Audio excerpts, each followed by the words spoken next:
Assalamualaikum warahmatullahi wabarakatuh. Nah, teman-teman semuanya, di sini saya akan mengajak teman-teman semua untuk membahas tentang calistung untuk anak usia dini. Nah, calistung itu apa sih? Nah, calistung itu singkatan dari membaca, menulis, dan berhitung.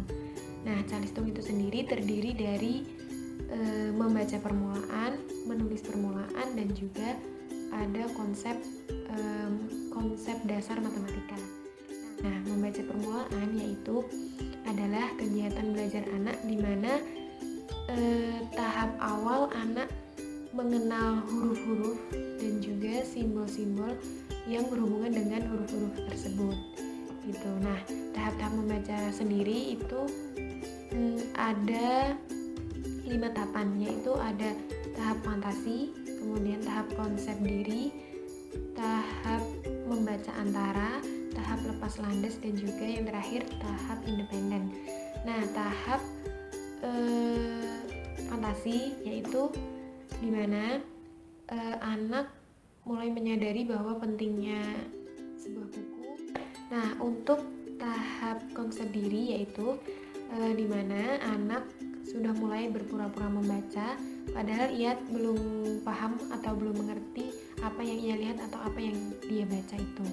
Kemudian yang ketiga yaitu tahap membaca antara, di mana anak sudah mulai mengerti bentuk-bentuk huruf dan juga mengerti berbagai macam huruf alfabet gitu.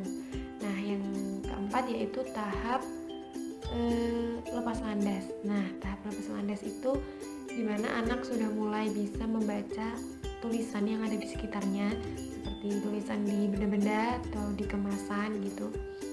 Nah, yang kelima atau yang terakhir yaitu tahap independen, di mana anak sudah bisa membaca secara bebas dan mandiri tanpa dibantu oleh orang dewasa. Nah, yang selanjutnya yaitu ada menulis permulaan. Nah, menulis permulaan itu adalah kegiatan awal anak dalam mengenal penulisan huruf, kata, atau kalimat yang sederhana gitu. Jadi menulis permulaan ini juga diperuntukkan bagi anak usia prasekolah.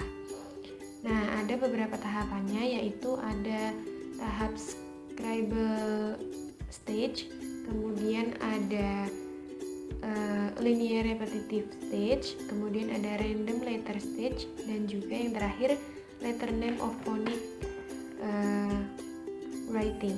Nah, yang pertama yaitu scribbling stage, yaitu dimana anak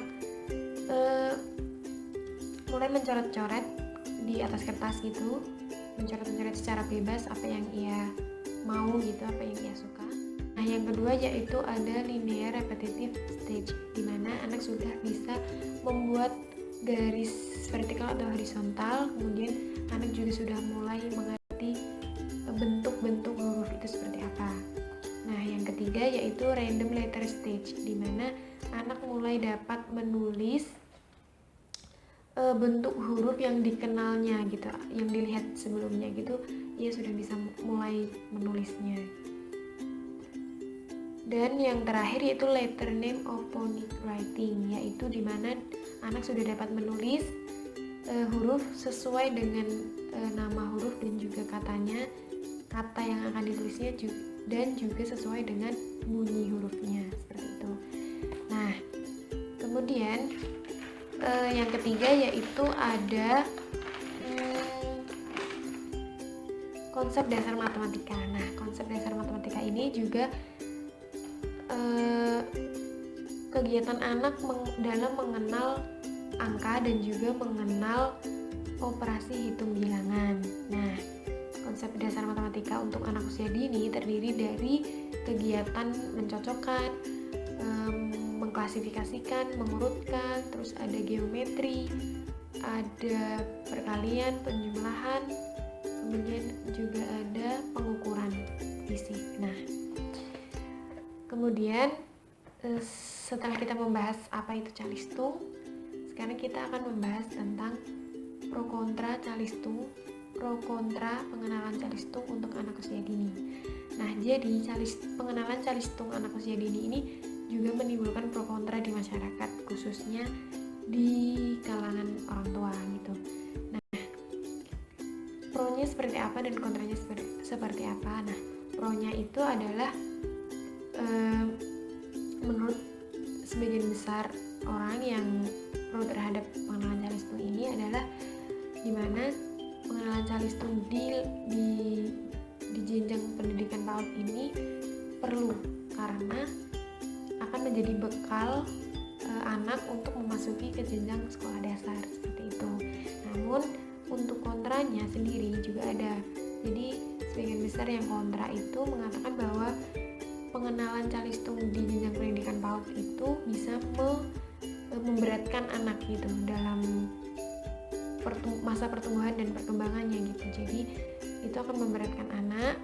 Kemudian diperkuat lagi dengan pernyataan Kemendikbud bahwa di lembaga PAUD itu tidak boleh diajarkan calistung. Nah, tapi sebagian besar orang tua sangat sangat menjunjung tinggi kemampuan calistung anak, karena jika anak mampu atau sudah bisa calistung itu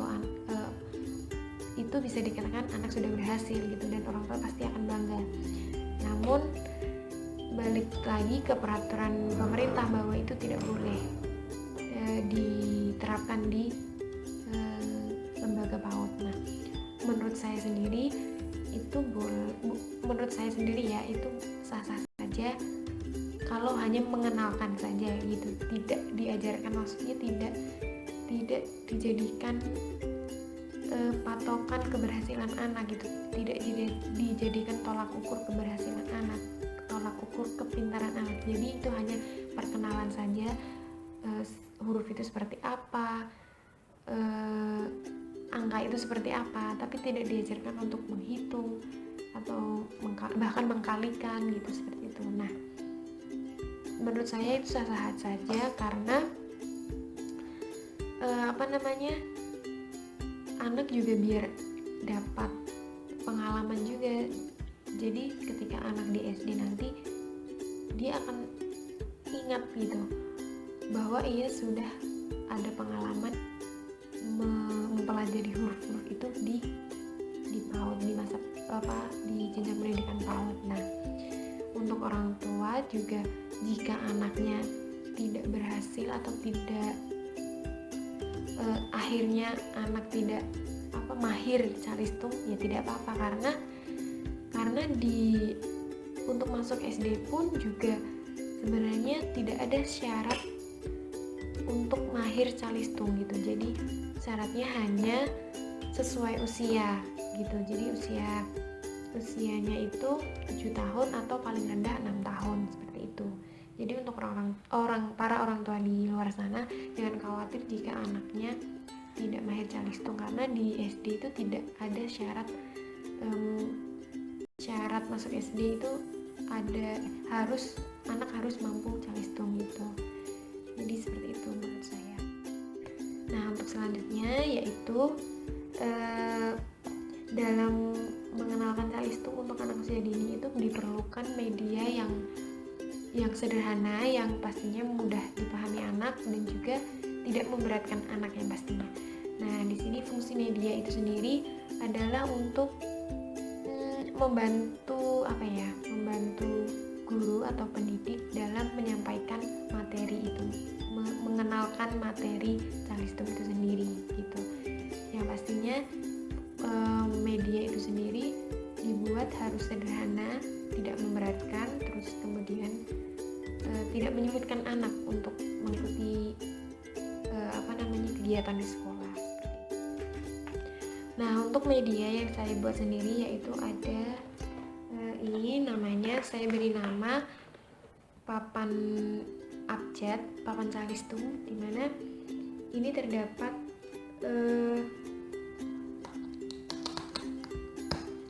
papan yang sudah saya tempelkan perekat, kemudian nanti anak-anak bisa menempelkan huruf-huruf abjad ini yang terbuat dari kain flanel ini ke papan ini.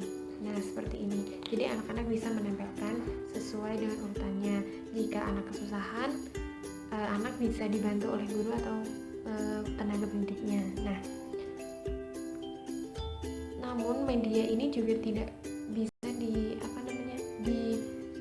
menjadi tolak ukur keberhasilan anak. Jadi kalau anak belum mampu memainkan ini, ya tidak apa-apa, karena ini hanya sebuah media gitu, bukan untuk menjadi nilai yang harus harus dicapai anak seperti itu. Nah, ini untuk media membaca permulaan. Nah, untuk media menulis permulaan ada di sebaliknya, yaitu seperti ini. Jadi ini ada huruf abjad, kemudian yang terbuat dari perekat. Nah, perekat ini anak-anak bisa menempelkan potongan kain flanel kecil-kecil seperti ini ke permukaan perekatnya. Jadi anak-anak bisa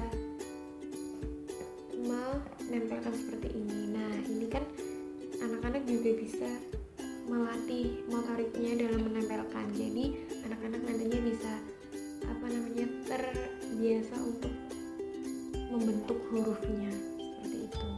Nah, yang ketiga yaitu tentang konsep dasar matematika. Nah, di sini saya punya bentuk geometri seperti ini. Ada lingkaran, persegi, dan juga segitiga. Nah, di sini sebelumnya lingkaran ini dicopot terlebih dahulu.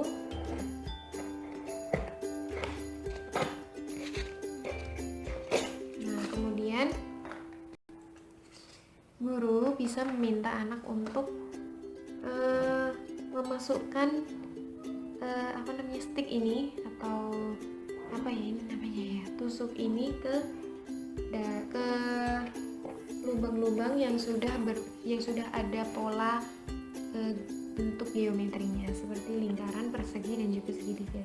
Jadi bisa dimasukkan ke dalam lubang. Kemudian anak diminta untuk memasukkan bentuk yang sesuai dengan gambar pola geometri yang ada di sini. Seperti ini berbentuk lingkaran, berarti anak harus memasukkan bentuk lingkaran ini ke lubang atau ke tusukan tadi, seperti itu.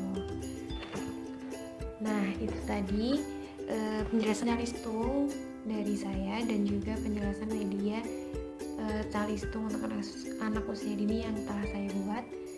Terima kasih atas perhatiannya teman-teman. Cukup sekian video ini. Bila ada salah kata, mohon dimaafkan. Wassalamualaikum warahmatullahi wabarakatuh.